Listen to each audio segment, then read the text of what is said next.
I never thought I'd become the kind of father who spies on his own child.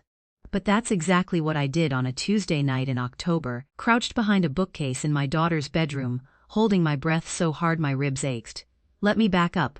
My name is David Mercer, and my daughter Ellie had just turned 16. For most of her life, she'd been an open book. The kind of kid who told you about her day before you even asked. Who left her diary on the kitchen table without a second thought. Who fell asleep with her door wide open because the hallway light made her feel safe. That was the Ellie I knew. That was the Ellie I thought I still had. Then about 3 months ago something changed. It started small. She began closing her door when she got home from school, then locking it, then every night at exactly 9:47 p.m. I know the time because I started checking, because that's what parents do when something feels wrong even if they can't say why. I'd hear the soft click of her lock turning, followed by silence. Not TV, not music, not the murmur of a phone call, just silence thick and deliberate like she was holding the room itself still. At first, I told myself it was normal teenage stuff. Privacy, boundaries. My wife, Carol, agreed. She's growing up, David, she said one night, folding laundry with the practiced calm of someone who'd already made peace with the idea that our daughter was becoming her own person. Kids need space. You had a lock on your door at 16 too, remember? She was right, of course. I did have a lock on my door at 16, but I also remembered what I used to hide behind that locked door, nothing more sinister than bad poetry and a diary full of teenage angst. This felt different. Ellie's silence had a texture to it, a weight, and weight doesn't come from nothing.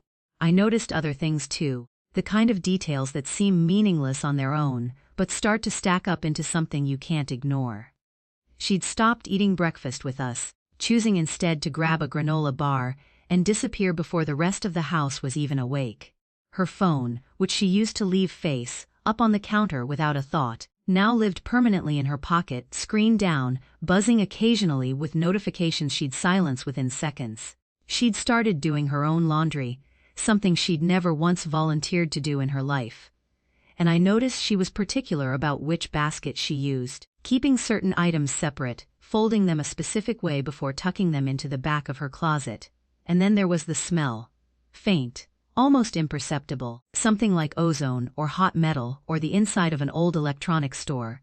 It clung to her doorway some evenings, gone by morning, as if whatever caused it had been carefully aired out before the rest of the house woke up. I brought it up to Carol again, this time more insistent. Something's going on with Ellie. I don't know what, but something's off. Carol frowned, setting down the shirt she'd been folding. You think she's... What, doing drugs? Seeing someone she shouldn't be? I don't know, I admitted. That's the problem. I don't know, and she won't tell me.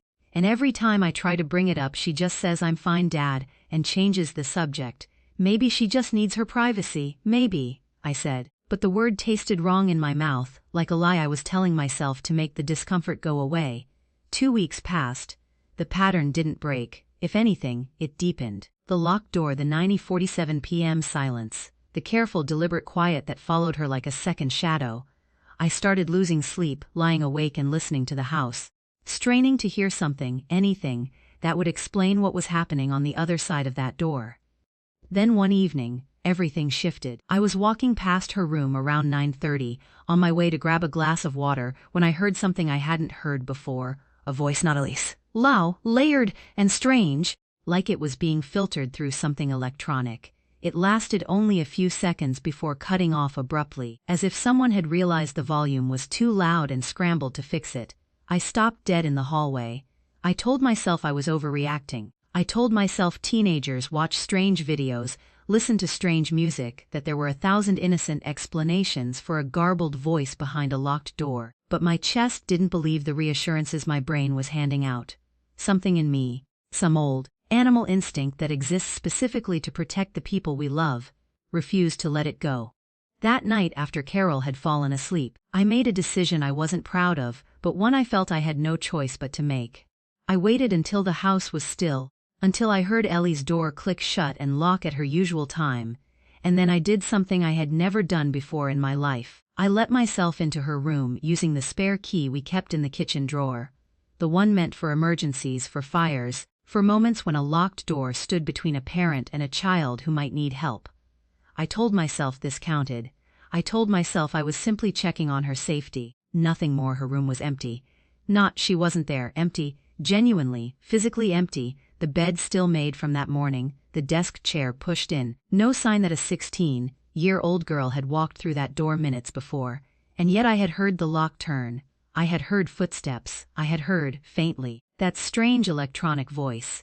That's when I noticed the bookcase against the far wall had been shifted.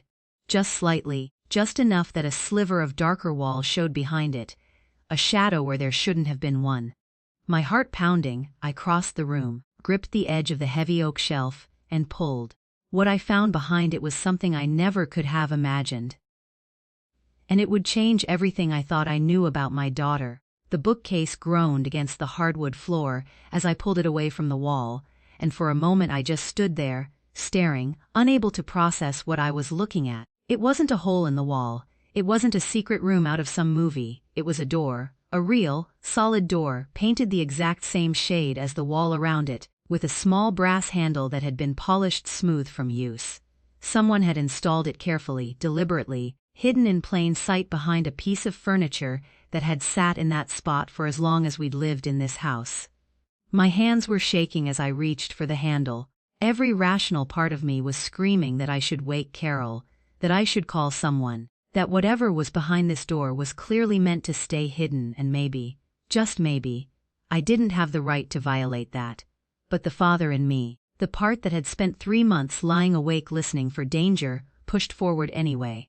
The door opened without a sound, hinges freshly oiled. Behind it was a narrow space, not quite a room, more like a converted crawl space or an old servant's passage that must have existed in this house long before we bought it. The air inside was warmer than the rest of the house, humming faintly with the sound of electronics. Cables ran along the floor, taped down neatly. A soft blue glow illuminated the walls, and as my eyes adjusted, I began to make sense of what I was looking at. Monitors, 3 of them, mounted on a small desk pushed against the far wall. A tangle of wires connecting to devices I didn't recognize, circuit boards, a soldering iron, spools of copper wire, and what looked like the disassembled shell of an old radio. Notebooks were stacked in neat piles, covered edge to edge in handwriting I recognized instantly as Ellie's, but denser, more urgent than anything I'd seen from her before. Equations, diagrams, notes in a shorthand I couldn't begin to decipher. And in the center of it all, propped up on a small stand, was what looked like a homemade device. A sleek black box roughly the size of a shoebox, with a single blinking light on its surface, pulsing at a slow, steady rhythm, almost like a heartbeat. I stood frozen in that narrow space, my mind racing through every explanation I could conjure. Drugs. No, there was no paraphernalia, no chemical smell beyond that faint electrical ozone I'd noticed for weeks. A secret relationship. No. There was no evidence of another person, no second chair, no signs anyone else had ever been in this space besides my daughter. This was something else entirely. Something that looked less like teenage rebellion and more like... I didn't even want to think the word. Research.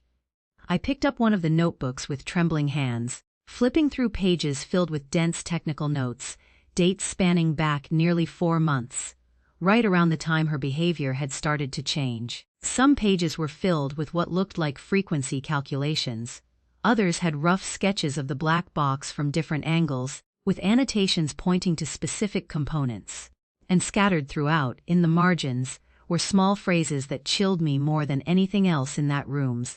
If this works, no one will believe me anyway. Don't tell Dad. Not yet. Not until I know for sure. What if it's already too late? My blood ran cold. What was it? What was already too late? What had my 16-year-old daughter been building in secret, night after night, hidden behind a bookcase in a house I thought I knew every inch of? I heard a sound behind me. Footsteps on the stairs, moving with the light. Quick rhythm I would recognize anywhere. Ellie was coming back. Panic seized me. I hadn't thought this far ahead. I hadn't considered what I would say, how I would explain being in this hidden space that clearly wasn't meant for anyone else's eyes. Every second I spent standing there was a second closer to a confrontation I wasn't prepared for. I should have stepped out immediately. I should have retreated to the hallway and pretended I'd never found this place, given myself time to think, time to plan how to approach my own daughter about something this strange, this far beyond anything a normal parent could have imagined. Instead, I did something reckless. something driven purely by fear and love and the desperate need to understand what was happening to my little girl. I picked up the black box. The moment my fingers closed around it, the blinking light shifted from a slow, steady pulse to a rapid, frantic flicker, and a low humming sound began to build, vibrating faintly against my palm. Somewhere in the walls I heard a soft click, like a switch being triggered, and then, from the doorway behind me, I heard Ellie's voice, not angry, not embarrassed at being caught, but filled with a terror I had never heard from her before in my life. "Dad, put that down. Right now. You don't understand what you just did." I turned to face her, the humming in my hands growing louder, and for the first time in 16 years, I realized I had no idea who my daughter had become, or what she had spent the last 4 months trying to protect me from. Ellie stood in the doorway of that hidden passage, chest heaving, eyes wide with a fear I had never seen on her face before. Not the fear of a teenager caught doing something forbidden, but something deeper, more urgent, like she was watching a slow-motion accident she couldn't stop. "Put it down," she said again, softer this time, but somehow more terrifying because of it. "Please, Dad." Slowly. "Just set it back on the stand exactly where it was." My hands were still shaking, the box humming against my palms like something alive, the light flickering faster with every passing second. I did as she asked, easing it back onto the small stand with the kind of careful precision usually reserved for handling explosives. The moment it left my hands, the humming softened, and the light began to settle back into its slow, steady pulse. For a long moment, neither of us spoke. The narrow space felt smaller with both of us in it, the blue glow of the monitors casting strange shadows across her face. A face that looked older somehow, more tired, than it had any right to at 16. "Ellie," I finally said, my voice barely above a whisper. "What is this?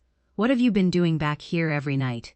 She sank down onto the small stool by the desk, running both hands through her hair, and for a moment I thought she might cry. Instead, she let out a long, shuddering breath. The sound of someone who had been carrying something heavy for far too long, and had just been given permission, however unwillingly, to finally set it down. "You remember Mr. Holloway?" she asked. "My physics teacher." I nodded slowly. I remembered him vaguely, an older man, semi-retired, the kind of teacher who'd been at the school so long he'd taught some of the other parents in town too. "He didn't just teach physics," Ellie continued. "Not really. Not to me, anyway. About 4 months ago, he pulled me aside after class, said he'd noticed something in my work. The way I approached problems, the way I saw patterns other students missed. He said he used to work somewhere before he became a teacher. Somewhere that doesn't officially exist anymore. He wouldn't tell me the name of it, not directly, but he told me enough that I could piece it together." "Piece what together, Ellie?" She looked up at me, and there was something almost apologetic in her expression, like she knew what she was about to say would sound impossible. "There used to be a research division, private, not government, at least not officially, that worked on signal theory, communication systems that didn't rely on satellites or towers or anything we currently use, something that could transmit information instantly, without any physical medium at all. Holloway said the project got shut down almost 20 years ago because the people funding it got scared of what they'd actually built. He said it was buried so deep that most of the people who worked on it don't even talk about it to their own families." I stared at her, then at the black box on the stand, its light still pulsing steadily. "And he just told a 16-year-old all of this. He didn't tell me to build anything," she said quickly, defensively. "He just talked about theory, concepts, things that got him excited when he was young, before everything fell apart." But I couldn't stop thinking about it. I started researching on my own. Old patents, declassified documents, forum posts from people who claimed to have worked on similar projects decades ago. And somewhere in all of that, I found enough pieces to understand what he'd actually been describing. "Ellie." My voice cracked slightly. "What does that thing do?" She hesitated, glancing at the box like it might answer for her. "I don't know exactly, not completely. That's the terrifying part, Dad. I built it from theory, not instruction, pieced together from fragments Holloway mentioned, things I found buried online, things I worked out on my own late at night, when everyone else was asleep. I know what it's supposed to do, in principle. I just don't know what happens when it actually works. Then why keep going? Why not stop?" Her eyes flicked up to meet mine, and for the first time that night, I saw real fear there. Not fear of being caught, but fear of something far bigger, because 2 weeks ago it picked something up. Not static. Not interference. A signal, structured, repeating, patterned in a way that random noise never behaves. I've spent every night since then trying to figure out what it means, where it's coming from, and whether I made a mistake even building this thing in the first place. The room felt colder suddenly, the hum of the monitors somehow more oppressive than before. "Ellie," I said carefully, "who else knows about this? Does Holloway know what you've built?" She shook her head slowly. "I haven't told him everything. I was scared to. Because 2 days ago, when I mentioned to him, carefully, vaguely, that I thought I'd actually gotten something working, he didn't seem excited like I expected. He seemed scared. He told me to shut it down immediately and never mention it to anyone again." "Did you shut it down?" Ellie looked past me, toward the softly blinking light on the black box, and her silence answered the question before her words ever could.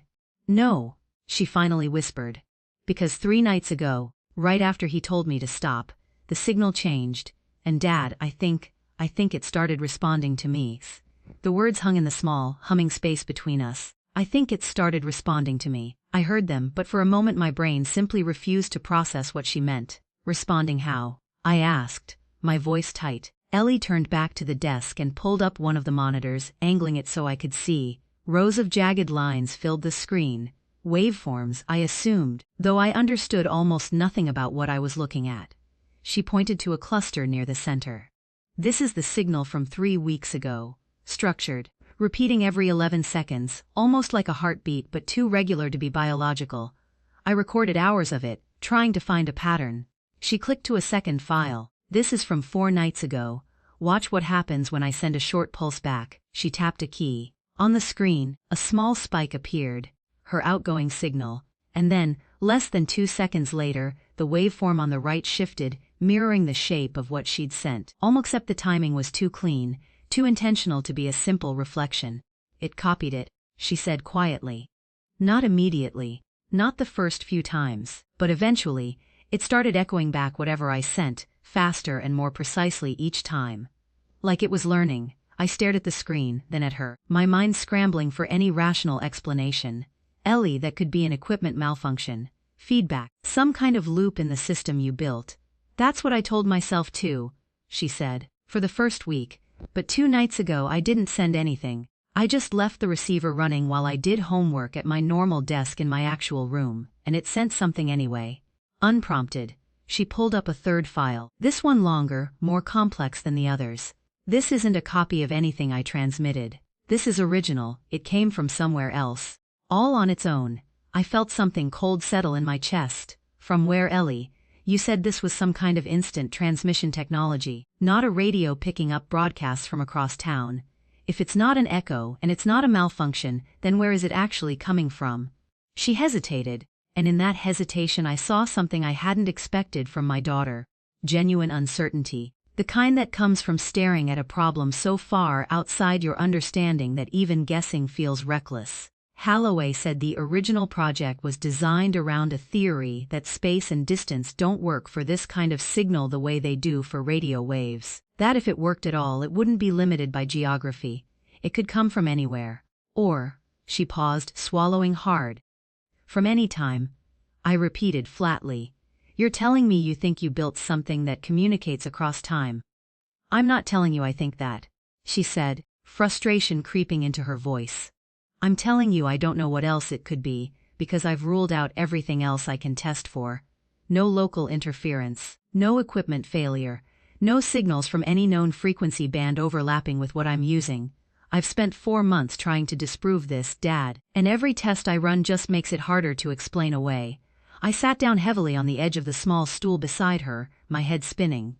16 years old, my daughter, the girl who used to ask me to check under her bed for monsters, had built something in secret that might be communicating with something, or someone, that shouldn't exist by any rational explanation I could offer.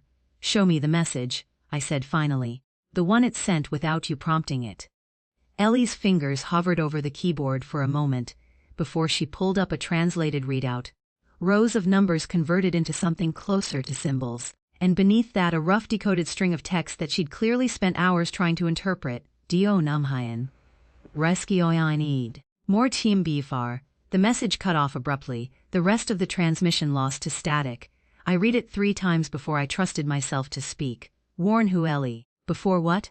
I don't know, she said, her voice cracking for the first time that night. That's why I couldn't stop. Every time I thought about shutting it down, I kept thinking, what if this is a warning? What if someone somewhere is trying to tell us something important, and I'm the only person who's ever managed to build a receiver capable of picking it up? Or, I said carefully, what if it's not a warning at all? What if it's something else entirely, using the promise of a warning to keep you engaged, to keep this thing running?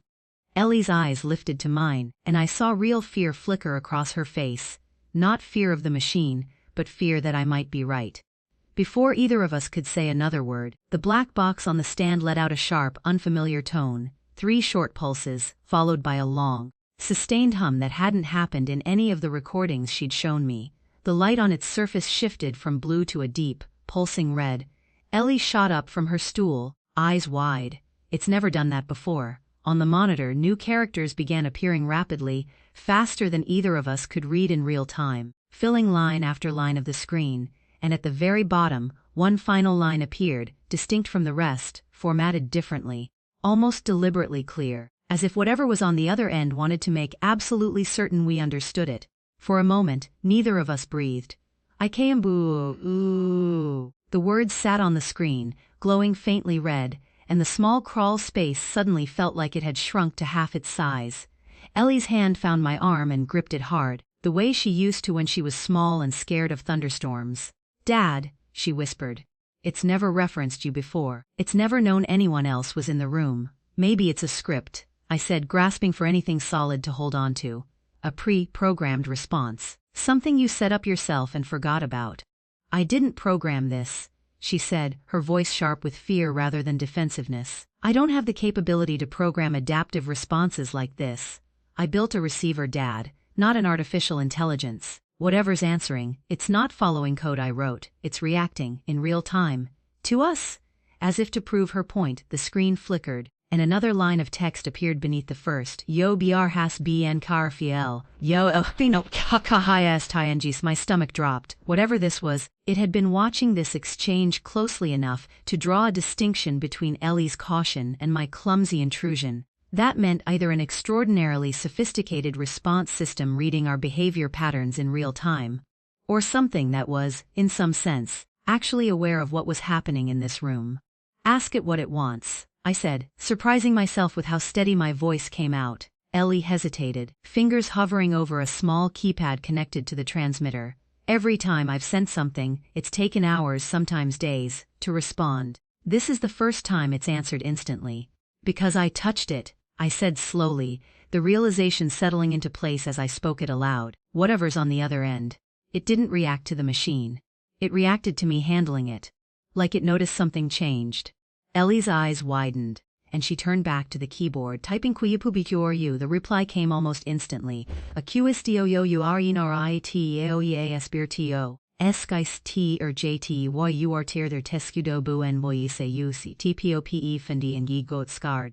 UU of Maduvie Pinade TH les Tilomsaboon boy UU Yeshav BLT. I felt Ellie's grip on my arm tighten further. What does that mean? I asked. What happened? She typed the question, her hands trembling now. No PT sate. The response took longer this time, nearly 30 seconds of silence. The red light on the box pulsing steadily, almost like it was considering how much to say. Arasia vio urc before c dicus ago. Ilchia vimenj a warmangi hevani atwrangi beauty act of a lustimengi chi di oshimasti otir seed off ta cgnl. Vaya viveda messager yawa arpe afe detera ao itens. I read the message twice, my mind rejecting the implications even as some deeper, more primal part of me understood exactly what it was suggesting. That whatever existed on the other end of this signal wasn't a static recording, wasn't a fixed broadcast waiting patiently to be decoded. It was something responsive, something that changed because it was being observed. This doesn't make sense, I said, more to myself than to Ellie. Signals don't work like that. Physics doesn't work like that. Holloway said something similar once, Ellie murmured, not taking her eyes off the screen. He said the old project wasn't really about communication in the way we think about it. He said it was closer to observation, that the machine wasn't a phone. It was more like a window, and windows don't just let you look out. Sometimes they let something look back. A chill ran through me that had nothing to do with the temperature of the room. Before either of us could type another question, the screen filled rapidly with a longer stream of text, faster than either of us could read line by line, characters scrolling almost violently down the monitor before finally slowing and settling on a final message, formatted deliberately, clearly meant to be read in full. O were yugasa hiya laia ialitamiyas mistake oansi lomio undr a dffr nam es mordi hapiens next if yo u kontian ui. Sextan ers far semo endoirnongi ask am du hwa ichu ur filas arom ask am noich ichosile u. Ellie's breath caught audibly beside me. 16 years, she repeated slowly. Dad, that's exactly how old I am. The realization hit both of us at the same moment, the color draining from her face as the pieces started arranging themselves into a shape neither of us wanted to see clearly. Ellie, I said carefully, forcing my voice to stay level despite the dread rising in my chest. When exactly did you start at that school? When did Holloway first start teaching there? Her hands were shaking now as she pulled up her phone, scrolling quickly through old records, old school directories, anything that might answer the question forming between us before either of us said it aloud. She found it a moment later. A staff record, a start date, and when she looked up at me, her face had gone completely white. Dad, she whispered, he started teaching at that school the exact same year I was born. The black box on the stand pulsed once, twice, and then, without either of us touching a single button, the screen went completely dark, as if whatever had been speaking to us had said exactly as much as it intended to say, and was now waiting, patiently, for us to figure out the rest ourselves. Neither of us moved for a long moment. The screen stayed dark, the red light on the black box fading slowly back to its original steady blue pulse, as if nothing unusual had happened at all. But something had shifted in that small hidden room, something I don't think either of us would ever be able to unfeel. We need to talk to him, I said finally. Tonight, if we can. Not tomorrow at school, where he can control the conversation and put on whatever face he wants for a classroom of teenagers. Tonight, on our terms. Ellie nodded, still staring at the dark screen like it might reignite at any moment. I have his address. He gave it to me a few weeks ago, in case I ever needed help with this. She gestured weakly toward the equipment around us. 20 minutes later, we were standing on the porch of a modest house on the quiet side of town. The kind of place that looked like it belonged to someone who valued being forgotten. Holloway answered the door in a robe, his expression shifting from confusion to something far heavier the moment he saw Ellie's face, and mine, standing just behind her.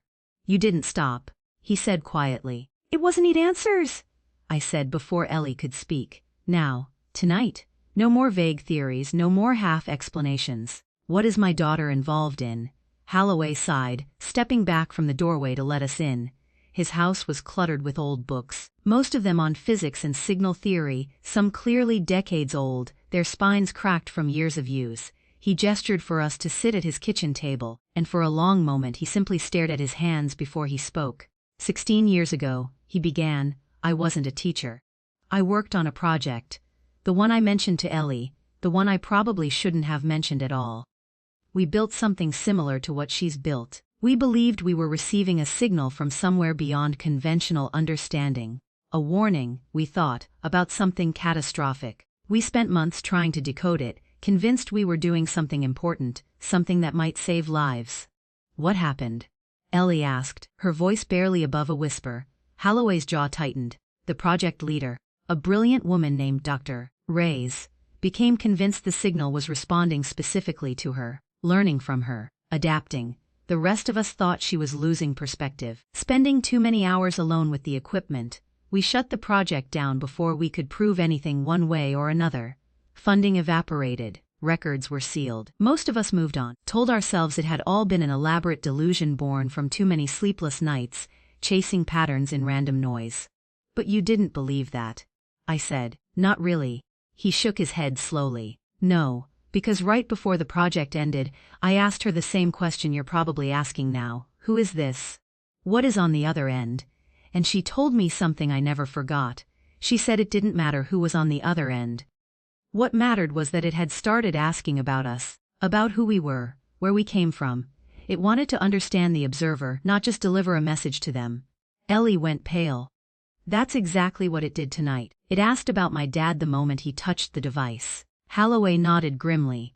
That's the part I was always afraid of, not the signal itself, but what happens when it stops being about receiving a message and starts being about being known by whatever's speaking. So why give a teenager just enough information to rebuild it? I asked, anger creeping into my voice despite everything else swirling through my mind. Why not just tell her to stay away from all of it? Holloway looked directly at Ellie, and something in his expression softened with what looked almost like regret. Because Dr. Reyes never stopped working on this, even after the official project ended. She kept refining the theory privately for years, convinced that if the right person built the next receiver, someone with fresh eyes, unclouded by our old assumptions, they might finally understand what we couldn't. She believed the right builder would need to have a particular kind of connection to the original signal. What kind of connection? I asked. Holloway hesitated, then reached into a drawer in his kitchen table and pulled out an old, worn photograph. A woman in a lab coat, standing beside outdated computer equipment, holding a notebook against her chest. Ellie stared at the photo, her breath catching audibly. "Dad," she whispered, turning the photograph toward me with trembling hands. "That's Mom." I looked at the picture, then at Carol's familiar face staring back at me from 16 years in the past. Younger, dressed differently, standing in a lab I never knew existed, holding equipment I never knew she'd touched. Holloway's voice was quiet. "Your mother was the last person to operate that original receiver before the project shut down. She left the program right before you were born, Ellie, and never spoke of it again to anyone, as far as I knew until now." The kitchen went silent except for the low hum of an old refrigerator in the corner, and somewhere in that silence, I understood, with a chill that settled deep into my chest, exactly why Holloway had chosen Ellie's classroom all those years ago. He hadn't been waiting to see if a stranger might crack the mystery his old colleague left behind. He'd been waiting to see if her daughter would. That night, driving home in silence with Ellie beside me, neither of us said much. There would be a conversation with Carol waiting for us. A long, difficult one, filled with questions neither of us were sure we wanted answered. But one thing had become unmistakably clear as we pulled into our driveway: the hidden room behind that bookcase sitting dark and silent above us. Whatever waited on the other side of that signal hadn't found us by accident. It had been waiting, patiently, for exactly this family, for exactly this house, the entire time. Carol was still awake when we walked through the door, sitting at the kitchen table with 2 cups of untouched tea, as if some part of her had already known this night would end in a conversation neither of us could have predicted a month ago. She looked up at us, took one look at Ellie's face and set down her cup. "Someone found the room behind the bookcase," she said quietly. It wasn't a question either. Ellie and I exchanged a glance before sitting down across from her. For a long moment, nobody spoke. Then I slid the old photograph across the table, the one Holloway had given us, and watched my wife's face change as she recognized her own younger self staring back at her. I wondered how long it would take. Carol said softly, running her thumb along the edge of the photo. "I always knew this house had history. I just didn't expect it to find its way to our daughter." "You worked with Holloway?" I said. 16 years ago. On the original project." Carol nodded slowly, her eyes distant, caught somewhere between the kitchen table and a lab she'd walked away from before Ellie was born. "I was young. Ambitious. I believed we were doing something meaningful. Listening for a warning nobody else could hear. But the deeper we got, the more I realized the signal wasn't just being received. It was reaching back, learning us. And I got scared, David, scared enough to walk away from everything I'd worked toward, scared enough to never speak of it again, not even to you." "Why didn't you tell me?" I asked, though the hurt in my voice was softer than I expected, tempered by everything we'd already learned that night. "Because I thought I'd close that door for good," she said. "I thought if I never spoke of it, it would stay closed. I didn't know Holloway had ended up teaching at Ellie's school. I didn't know he'd recognize her name the moment she walked into his classroom, and I certainly never imagined she'd inherit the same curiosity that once pulled me toward all of this." Ellie reached across the table and took her mother's hand. "Mom, What happened to you back then? Is it happening to me now? Carol studied her daughter's face for a long moment, and I watched something shift behind her eyes. Fear, yes, but also something gentler, something like recognition. I don't know, she admitted. But I know this. Whatever's on the other side of that signal isn't interested in causing harm for its own sake. If it were, it would have had ample opportunity over the years. I think it's exactly what it told you tonight. A warning. But warnings only matter if the people receiving them are ready to understand what they're being warned about. Then what do we do? Ellie asked. Do we shut it down, walk away like you did? Carol was quiet for a long moment before shaking her head slowly. I walked away because I was scared, and because I didn't have anyone beside me who understood what I'd found. You're not alone the way I was. You have your father, you have me. And this time, we're not going to let fear make the decision for us. Over the following weeks, our family carefully, deliberately, began approaching the hidden room not as something to hide, but as something to understand together. Carol brought her old notes down from wherever she'd buried them years ago. Holloway, cautious but willing, offered what remaining knowledge he had, careful never to push too hard, always mindful of the line between guidance and repeating his old mistakes. And Ellie, brilliant, stubborn, endlessly curious Ellie, continued refining the receiver, but this time in the open with all of us involved, no locked doors, no hidden silence at 90:47 p.m. The signal returned periodically, its messages slow and fragmented, but never again with the sharp urgency of that first red, lit night. Slowly, patiently, across months of careful communication, we began to understand fragments of what it had been trying to say all along. Not a warning of imminent catastrophe, but something closer to a caution passed down across an incomprehensible distance, meant for anyone who might listen carefully enough to hear it. That understanding something vast and unfamiliar requires patience, humility, and above all, the people you trust standing beside you when the truth finally arrives. We never did learn everything. Some mysteries, I've come to accept, aren't meant to be fully solved, only carefully, respectfully lived alongside. But the locked door, the silence, the fear that had once filled our house every night at 9:47 p.m. was gone, replaced by something far better, a family that faced the unknown together, instead of alone. And sometimes late at night, when the house is quiet and the rest of the world is asleep, I still hear that soft, steady hum drifting down from behind the bookcase upstairs. No longer a sound that fills me with dread, but one that reminds me of everything we uncovered the night I finally stopped watching from the shadows and stepped forward instead.